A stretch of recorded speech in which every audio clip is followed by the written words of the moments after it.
Okay, तो आज हम बात करने वाले हैं software engineer versus network engineer के बारे में। तो कुछ मैंने क्वेश्चंस लिस्ट आउट करे हुए हैं, तो ये मेरे पास में है कुछ क्वेश्चंस। तो हम आज बात करने वाले हैं इसी टॉपिक पर, तो आप बने रहिए मेरे वीडियो के साथ। और वीडियो के लास्ट में कुछ सजेशंस मेरे साइड से रहेंगे जो कि आप बिल्कुल भी मिस मत करिएगा। तो स्टार्ट करते हैं। तो मिनिमम क्वालिफिकेशन और सर्टिफिकेशन का क्या क्राइटेरिया है इसमें?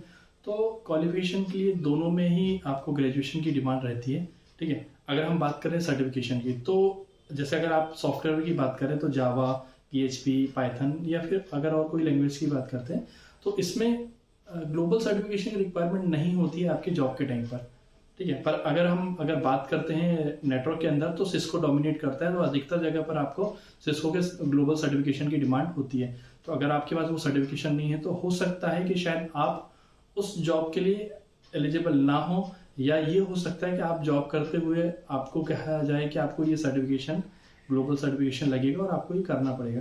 तो मिनिमम से मिनिमम आपका ये जो सर्टिफिकेशन $350 मिनिमम जाता है, ठीक है। और एक और प्रॉब्लम है सिस्को के सर्टिफिकेशन के साथ में या अदर IT के सर्टिफिकेट के साथ में, ये आपके लाइफ टाइम के लिए वैलिडिटी नहीं होती है इसकी।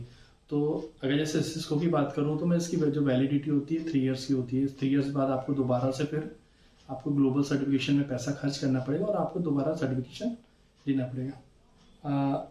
अगले सवाल की बात करें तो वर्किंग कल्चर कैसा है, ठीक है। तो वर्किंग कल्चर की अगर बात करें तो नेटवर्क के अंदर अधिकतर आपका जो क्लाइंट होगा वो कोई बड़ा ही क्लाइंट होगा, तो 24/7 आपका जो है जॉब टाइमिंग जाने वाला है। प्लस अगर आपका टाइम जोन अगर दूसरा, अगर आपका कोई क्लाइंट ऑस्ट्रेलिया का है या फिर सिंगापुर का है या फिर यूके का है, तो आपका टाइम जोन भी उसके हिसाब से आपको फॉलो करना पड़ेगा। तो अगर यूके का अगर आप टाइम जोन देखते हैं तो वहाँ पर टाइम के हिसाब से आपको यहाँ पे रात में काम करना पड़ेगा। तो एक टाइम जोन का एक यहाँ पे दिक्कत आ सकता है आपको नेटवर्क के अंदर। पर अगर सॉफ्टवेयर की बात करें तो आपका मोस्ट ऑफ द टाइम आपकी जनरल शिफ्ट ही रहती है, ठीक है। अगर बात करते हैं कि जॉब कैसे मिलती है, तो बेसिकली आपकी जो फर्स्ट जॉब स्टार्ट होती है नेटवर्क इंजीनियरिंग के अंदर, तो आपकी जो फर्स्ट जॉब स्टार्ट होती है वो आपका बेसिक लैन और इन सब चीज़ों से स्टार्ट होती है। तो आपको इवन लैन केबल की पंचिंग से लेकर के आपको अपना जॉब जो लेवल स्टार्ट करना पड़ेगा। सॉफ्टवेयर की बात करें तो सॉफ्टवेयर में भी आपका बेसिक से स्टार्ट होता है और जो है आपका को लैंग्वेज के हिसाब से फिर ये इंक्रीज होता रहता है आपका डिजाइनेशन। बात करते हैं अगले सवाल के ऊपर कि आपका जो जिस भी जॉब के लिए आप जा रहे हैं तो उसमें आपका ड्यूरेशन क्या होने वाला है। तो अधिकतर जो नेटवर्क के अंदर है वो आपका जो प्रोजेक्ट का ड्यूरेशन होता है वो काफ़ी लंबा ड्यूरेशन होता है, 2 साल, 3 साल, 4 साल, इस टाइप का ड्यूरेशन होता है। तो आप अगर किसी भी प्रोजेक्ट के अंदर अगर ऑनबोर्ड होते हैं तो आप इजिली इतना टाइम वहाँ पे स्पेंड कर सकते हैं। पर अगर हम अगर बात करें सॉफ्टवेयर के लिए, तो सॉफ्टवेयर में कई बार ये भी होता है कि आपके काफ़ी छोटे ड्यूरेशन के आपके प्रोजेक्ट होते हैं, 3 मंथ्स, 6 मंथ या 1 ईयर या 2 ईयर, इस टाइप का आपका ड्यूरेशन होने वाला है। अगले सवाल की बात करें कि जॉब सबसे ज़्यादा रिक्वायरमेंट किस में होती है, सॉफ्टवेयर में होती है या नेटवर्क में होती है? तो ऑब्वियसली सबसे ज़्यादा जो जॉब की डिमांड होती है वो सॉफ्टवेयर फील्ड के अंदर ज़्यादा होती है एज़ कम्पेयर टू नेटवर्क। तो अगर आप कभी भी नौकरी या कोई वेबसाइट खोल के देखते हैं तो वहाँ पे आपको सॉफ्टवेयर वालों की वैकेंसी ज़्यादा दिखती है एज़ कम्पेयर टू नेटवर्क, क्योंकि नेटवर्क के अंदर कम ऑप्शंस रहते हैं, लोग कम स्विच कर पाते हैं। अगले सवाल की बात करते हैं, क्या फ्रीलांसर काम कर सकते हैं क्या? तो नेटवर्क के अंदर फ्रीलांसिंग जैसा कुछ ऑप्शन बचता नहीं है आपके पास में कि आप अगर आप कोई डिवाइस पे काम कर रहे, कोई लॉगिन कर रहे हैं, तो क्या आप घर पे आके उसको किसी और को सपोर्ट दे सकते? नहीं दे सकते। बट अगर आप सॉफ्टवेयर फील्ड में हैं तो आप घर पर आकर अब वही आप जावा की कोडिंग या PHP की कोडिंग करके आप किसी को वेबसाइट बनाकर दे सकते हैं, या फिर उसके लिए सॉफ्टवेयर के लिए आप काम कर सकते हैं और फ्रीलांसिंग आप काम करके उसको डिलीवर कर सकते हैं।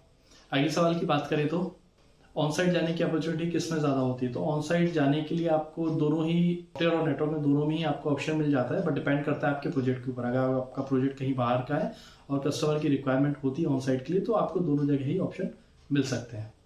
अगले सवाल की बात करते हैं तो सबसे मेन अब ये जो टॉपिक है जॉब सिक्योरिटी का, ठीक है। तो नेटवर्क के अंदर जॉब सिक्योरिटी ज़्यादा है एज़ कम्पेयर टू सॉफ्टवेयर। अभी आप रिसेंटली अगर देखें रिसेशन जो आया है तो अधिकतर लोगों की, सॉफ्टवेयर वाले लोगों की ही ले ऑफ आपको सुनने मिला है। नेटवर्क वाले मुश्किल से 100 में से 1 या 2 लोग ही होंगे जिनको ले ऑफ मिला है। तो अगर जॉब सिक्योरिटी की बात करें तो नेटवर्क के अंदर ज़्यादा जॉब सिक्योरिटी आपको मिल जाती है। अगर हम एआई की बात करें तो एआई का जो सबसे ज़्यादा इम्पैक्ट जो होने वाला है वो सॉफ्टवेयर इंडस्ट्री के अंदर आने वाला है, ठीक है। तो क्योंकि अब एआई ऑटोमेशन में जा रहा है, ठीक है, तो अगर आपका कोई सॉफ्टवेयर या कोई आपका मॉड्यूल है तो वो एआई उसको बेहतर ढंग से कर सकेगा। तो इसलिए मुझे लगता है कि आगे चल के सॉफ्टवेयर वालों की डिमांड थोड़ा सा कम होगी एआई के आने से।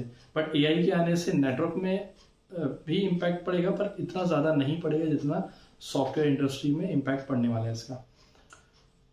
तो ये था कुछ basic comparison software versus network के बारे में। तो मुझे उम्मीद है कि आपको ये वीडियो अच्छा लगा होगा। अगर आपका कोई सवाल है तो नीचे कमेंट करके ज़रूर बताइए। Thank you so much.